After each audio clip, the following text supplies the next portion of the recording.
ನಮಸ್ಕಾರ. ಈ ವಿಡಿಯೋದಲ್ಲಿ ದೊಡ್ಡ ದೊಡ್ಡ ಬೆಡ್ಶೀಟ್ಸ್ನು ನಾವು ಚಿಕ್ಕದಾಗಿ ಹೆಂಗೆ ಫೋಲ್ಡ್ ಮಾಡ್ಬೋದು, ಹೆಂಗೆ ಎತ್ತಿಕ್ಕೋಬೋದು. ನಾವೇನು ಮಾಡ್ತೀವಿ, ಬೇಸಿಗೆ ಸ್ಟಾರ್ಟ್ ಆದಂಗೆ ಈ ದೊಡ್ಡ ದೊಡ್ಡ ಬೆಡ್ಶೀಟ್ನು ವಾಶ್ ಮಾಡಿಬಿಟ್ಟು ಎತ್ತಿಕ್ಬಿಡ್ತೀವಲ್ಲ, ಇವನ್ನು ಎತ್ತಿಕ್ಬೇಕಂದ್ರೆ ನಮಗೆ ಜಾಗ ಕೂಡ ಜಾಸ್ತಿ ಬೇಕಾಗುತ್ತೆ. ಇವುಗಳದ್ದು ಕವರ್ ಕೂಡ ಇರಲ್ಲ.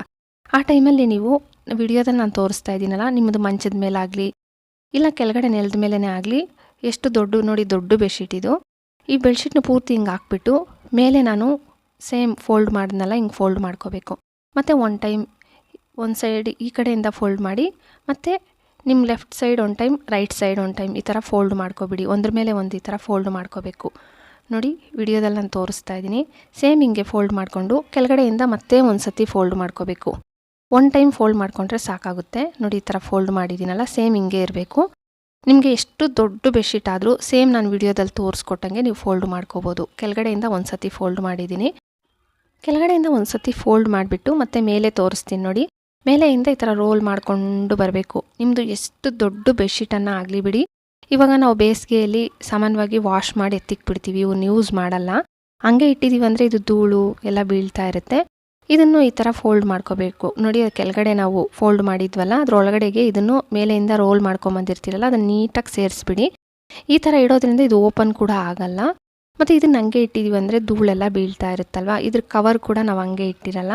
ನೀವೇನು ಮಾಡಬೇಕಂದ್ರೆ, ನಿಮ್ಮ ಮನೆಯಲ್ಲಿ ಹಳೇದು ವೇಲು ನೋಡಿ, ವೇಲ್ ತೋರಿಸ್ತೀನಿ.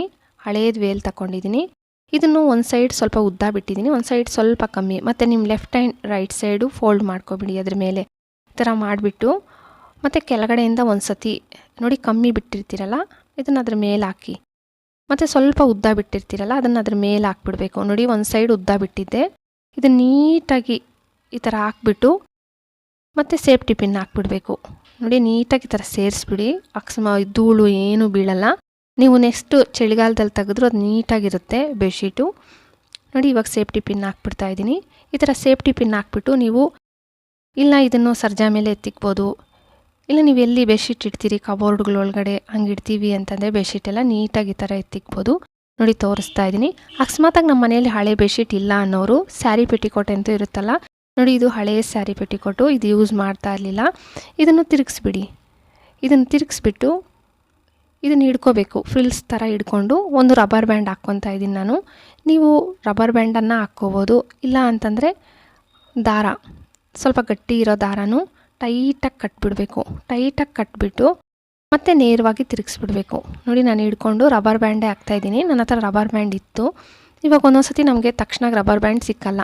ಆ ಟೈಮಲ್ಲಿ ದಾರ ಬೇಕಾದರೂ ಟೈಟಾಗಿ ದಾರ ಕಟ್ಬಿಡಿ ಮತ್ತು ನೇರವಾಗಿ ತಿರುಗಿಸ್ಬಿಡ್ವಿ. ನೇರವಾಗಿ ತಿರುಗಿಸ್ಬಿಟ್ಟು ಇದ್ರೊಳಗಡೆಗೆ ನೀವು ಬೆಡ್ಶೀಟು ಫಸ್ಟೇ ರೋಲ್ ಮಾಡಿ ಇಟ್ಟಿರ್ತೀರಲ್ಲ, ಫೋಲ್ಡ್ ಮಾಡಿಬಿಟ್ಟು ಆ ಬೆಡ್ಶೀಟ್ನು ಇದ್ರೊಳಗಡೆಗೆ ಬೇಕಾದರೂ ಇಟ್ಬಿಡ್ಬೋದು. ಸಾಮಾನ್ಯವಾಗಿ ಸ್ಯಾರಿ ಪೆಟಿಕೋಟ್ಸ್ ನಮ್ಮ ಮನೇಲಿ ಹಂಗೆ ಇರುತ್ತೆ. ಇವು ಜಾಸ್ತಿ ನೋಡಿ ಒಂಥರ ಹಳೆಯದಾಗ್ಬಿಟ್ಟಿದೆ ಇದು ಕೂಡ, ಮತ್ತು ಸ್ವಲ್ಪ ಹರಿದೋಗಿರೋವು ಹಂಗೆ ಹಿಂದೆ ಹಾಕಿರ್ತೀವಲ್ಲ.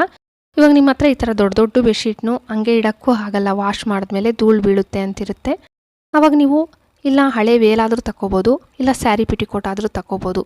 ನಿಮ್ಮ ಮನೇಲಿ ಯಾವುದಿದ್ರೆ ಅದರಲ್ಲಿ ಈ ಥರ ಫೋಲ್ಡ್ ಮಾಡಿ ನೀಟಾಗಿ ಎತ್ತಿಕ್ಬಿಟ್ಟಿದ್ದೀರಂದರೆ ನಿಮಗೆ ಮತ್ತೆ ಚಳಿಗಾಲದಲ್ಲಿ ನೀವು ಓಪನ್ ಮಾಡಿದ್ರೂ ನೀಟಾಗಿರುತ್ತೆ, ಧೂಳು ಏನೂ ಬಿದ್ದಿರಲ್ಲ.